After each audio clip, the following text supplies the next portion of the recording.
Hello everyone, welcome back to agriculture political. बहुत बहुत स्वागत है आपका। उम्मीद करती हूँ आप सब अच्छे होंगे। तो बढ़ते हैं आज के वीडियो की ओर। ICAR PG 2023 की सेकेंड राउंड ऑफ काउंसलिंग का रिजल्ट रिलीज़ हो चुका है। जिन जिन स्टूडेंट्स ने अभी तक रिजल्ट नहीं देखा है वो जाकर ऑफिशियल साइट पर देख सकते हैं। साथ ही साथ प्रश्न इसके साथ खड़े हो जाते हैं। बहुत सारी ऐसी चीज़ें हैं जिसके बारे में स्टूडेंट्स कंफ्यूज हैं, तो उन सारे टॉपिक्स पे हम एक एक कर बात करेंगे और समझेंगे कि किस प्रकार से सारी चीज़ें होंगी। सबसे पहला प्रश्न जो सबसे ज़्यादा पूछा जा रहा है कमेंट बॉक्स में वो ये है कि सीट आपको अलॉट हुई है या नहीं हुई है।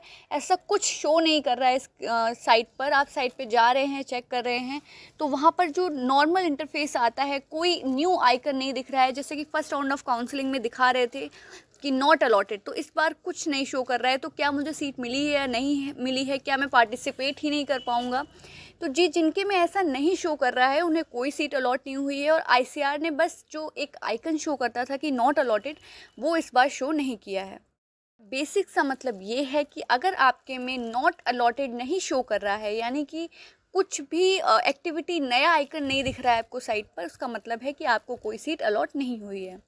दूसरा जो सबसे बड़ा प्रश्न बन रहा है वो ये है कि डॉक्यूमेंट्स कहाँ पर अपलोड करें। कई ऐसे स्टूडेंट्स हैं जिन्हें सीट तो अलॉट हुई है लेकिन डॉक्यूमेंट अपलोड करने का आइकन जो है उनकी साइट पर नहीं दिख रहा है। इसकी वजह से उन्हें बहुत कन्फ्यूजन हो रही है कि डॉक्यूमेंट्स कहाँ अपलोड करने हैं। तो दो तरह के स्टूडेंट्स हैं जिन्होंने अपग्रेडेशन कराया है, और जो दूसरे तरह के स्टूडेंट हैं वो ये है कि उन्हें पहले राउंड में कोई सीट नहीं मिली थी, फर्स्ट बार उन्हें सीट अलॉट हुई है। तो जो डॉक्यूमेंट अपलोड करने का सेक्शन है वो आपको कुछ देर में दिखने लगेगा। थोड़ा सा ये टेक्निकल एरर भी हो सकता है, और अगर सेक्शन नहीं दिख रहा है तो ICAR ज़रूर आपको टाइम देगा डॉक्यूमेंट अपलोड करने का।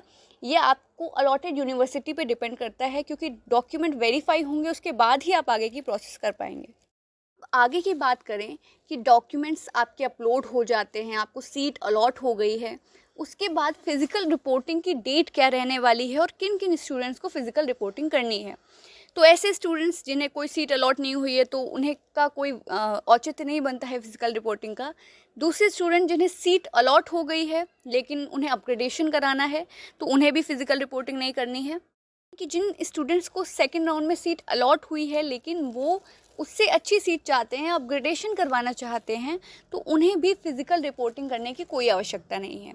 तीसरे लोग वो हैं जिन्हें सीट मिल गई है और वो उस सीट से संतुष्ट हैं और उस पर एडमिशन लेना चाहते हैं। तो सबसे पहले जो आपके डॉक्यूमेंट्स हैं वो वेरीफाई हो जाएं उस यूनिवर्सिटी से। उसके बाद आपको उस यूनिवर्सिटी की तरफ से खुद ही मेल आएगा, क्योंकि जो डेट ऑफ फिज़िकल रिपोर्टिंग है वो यूनिवर्सिटी डिसाइड करती है, उसका ICAR से बहुत ज़्यादा लेना देना नहीं होता है। तो आपको जो भी यूनिवर्सिटी अलॉट हो उसकी साइट पर जाकर आपको चेक करते रहना है कि कब फिज़िकल रिपोर्टिंग की डेट है, क्योंकि बहुत सारी ऐसी यूनिवर्सिटीज़ भी होती हैं जो कि ईमेल नहीं भेजती हैं। तो ईमेल आईडी तो आपको चेक करनी ही है, साथ साथ आपको ये भी देखते रहना है कि क्या आपकी जो साइट है यूनिवर्सिटी की उस पर कोई अपडेट है कि नहीं, क्योंकि साइट पर अपडेट ज़रूर होगी। और अगर आपको यहाँ भी नहीं दिखता है तो आप एक बार जो रजिस्ट्रार ऑफिस है वहाँ पर भी कॉल करके समझ सकते हैं कि क्या प्रॉब्लम आ रही है, कैसे क्या दिक्कत है। को जो यूनिवर्सिटी अलॉट हुई है तो वहाँ पर आप कॉल करके, जो कि रजिस्ट्रार ऑफिस का नंबर ICAR की साइट पर दिया हुआ है, वहाँ पर कॉल करके आप पता कर सकते हैं कि रिपोर्टिंग किस डेट को है, आपको इन्फॉर्मेशन मिल जाएगी। लास्टली जो क्वेश्चन है कि अपग्रेडेशन इस राउंड में होगा या नहीं होगा, तो आपका जो अपग्रेडेशन का क्राइटेरिया है उस पर मैं ऑलरेडी वीडियो बना चुकी हूँ, तो आप डिस्क्रिप्शन बॉक्स में देख सकते हैं, लिंक है उसका।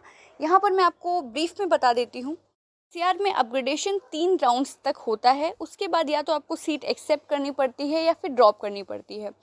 तो इस राउंड में जिन स्टूडेंट्स को अपग्रेडेशन कराना है उन स्टूडेंट्स को फिज़िकल रिपोर्टिंग करने की कोई आवश्यकता नहीं है। दो तरह के स्टूडेंट्स हैं जिन्हें फर्स्ट राउंड में कोई सीट मिली थी और उन्होंने अपग्रेडेशन कराया और वो दोबारा अपग्रेडेशन कराना चाहते हैं दूसरी अच्छी सीट पे, और दूसरे स्टूडेंट वो जिन्होंने अपग्रेडेशन करवाया है इसी राउंड की काउंसलिंग में, उन्हें फर्स्ट राउंड में कोई सीट अलॉट नहीं हुई थी।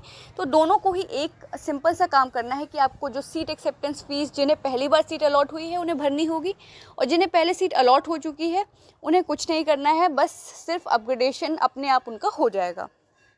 थर्ड राउंड की जो काउंसलिंग के रिजल्ट आएगा उसमें आपको देखने को मिलेगा आपकी अलॉटेड यूनिवर्सिटी कौन सी है। अपग्रेडेशन के लिए सिर्फ उन स्टूडेंट्स को सीट एक्सेप्टेंस फ़ीस भरनी है जिन्हें पहली बार सीट अलॉट हो रही है। टाइम इन्फॉर्मेशन के लिए आप एग्रीकल्चर पॉलिटिकल का व्हाट्सएप चैनल भी ज्वाइन कर सकते हैं। आई होप ये वीडियो आपके लिए यूज़फुल रहा होगा। कोई भी डाउट है तो आप कमेंट सेक्शन में पूछ सकते हैं। धन्यवाद।